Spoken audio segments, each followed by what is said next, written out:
Private পড়তে গিয়ে নিখোঁজ ছাত্রের দেহ উদ্ধারকে ঘিরে চাঞ্চল্য। বাড়ি থেকে 1 কিলোমিটার দূরে মাঠের মধ্যে নবম শ্রেণীর ছাত্রের মৃতদেহ উদ্ধার। খবর পেয়ে ঘটনাস্থলে পুলিশের উচ্চপদস্থ আধিকারিক সহ বিশাল পুলিশ বাহিনী। স্থানীয় সূত্রে খবর, বৃহস্পতিবার প্রাইভেট পড়তে যাওয়ার নাম করে বাড়ি থেকে বেরোয় নবম শ্রেণীর ছাত্র প্রীতম বিশ্বাস। প্রাইভেট পড়ে সে আর বাড়িতে ফেরেনি। দীর্ঘ খোঁজাখুঁজির পর স্থানীয় নাকাশিপাড়া থানায় মৌখিকভাবে অভিযোগ জানায় পরিবার। আজ সকালে নাকাশিপাড়া থানার দোপপাড়া একটি স্কুলের মাঠের মধ্যে তার দেহ দেখতে পায় স্থানীয় লোকজন। খবর দেওয়া হয়, ঘটনাস্থলে পৌঁছায় নাকাশিপাড়া থানার পুলিশ এসে ইতিমধ্যেই মৃতদেহ উদ্ধার করেছে। পরিবার সূত্রে খবর, মৃত ছাত্রের মোবাইল ফোনে গেম খেলার প্রচণ্ড নেশা ছিল। সম্ভবত মোবাইল সংক্রান্ত কোনো কারণেই এই খুন বলে মনে করছে পরিবার।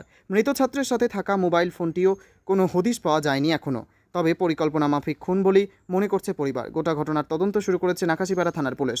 ঘটনায় তদন্তের স্বার্থে জিজ্ঞাসাবাদ করা হচ্ছে মৃত ছাত্রের বন্ধুবান্ধবদের। কালকে ও পড়তে যায় 5:30টার দিকে, 6:50 পড়া থেকে ছুটি দিয়েছে স্যার। তারপরে 7টার থেকে বাড়িতে পাওয়া যায়নি বলে বাড়ি থেকে খুঁজতে বেরোয়।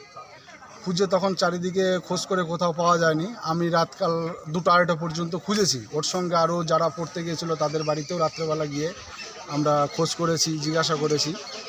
ওরা বললো বেরিয়ে গেছে, বাড়ির দিকে গেছে, বিভিন্ন রকম বললো, কোনো রকম ক্লু পাইনি। থানাতে গিয়ে হয়েছিল ডায়েরি করার জন্য, সেখানে বললো ডায়েরি তো নেওয়া যাবে না, তাহলে একটা কেস লিখতে হবে। যাই হোক, আমরা বললাম তাহলে কেস এখন লিখবো না, আমরা আরেকটু দেখি আত্মীয়র বাড়িতে বা কোনো বন্ধুবান্ধব বাড়িতে পাওয়া যায় কিনা। দিয়ে খোঁজ করে পাইনি। রাত্রে আমরা চলে আসি। সকালবেলা আমাকে বাড়ির লোক ফোন করে যে দাদা এইখানে সাইকেল পাওয়া গেছে। দিয়ে আমি সঙ্গে সঙ্গে খবর আসি, এসে দেখলাম ওইখানে সাইকেলটা রয়েছে। আমি তারপর ওদেরকে বললাম আশেপাশে একটু খবর নিতে। খবর নিয়ে কিছু পাওয়া গেল না। একটা ছেলে বললো এই দিকে গেছে। এইরকম শুনেই আমি বললাম তাহলে এইদিকে দেখো, আন্দাজে কিছু বলা যাবে না আর অ্যাকচুয়ালি গিয়েছে কিনা সেটা জানার জন্য। যখন এই দিকে আসলো, এসে দেখে এই জায়গাটা বডিটা পড়ে রয়েছে। কে বা কারা খুন করেছে বলে মনে হচ্ছে?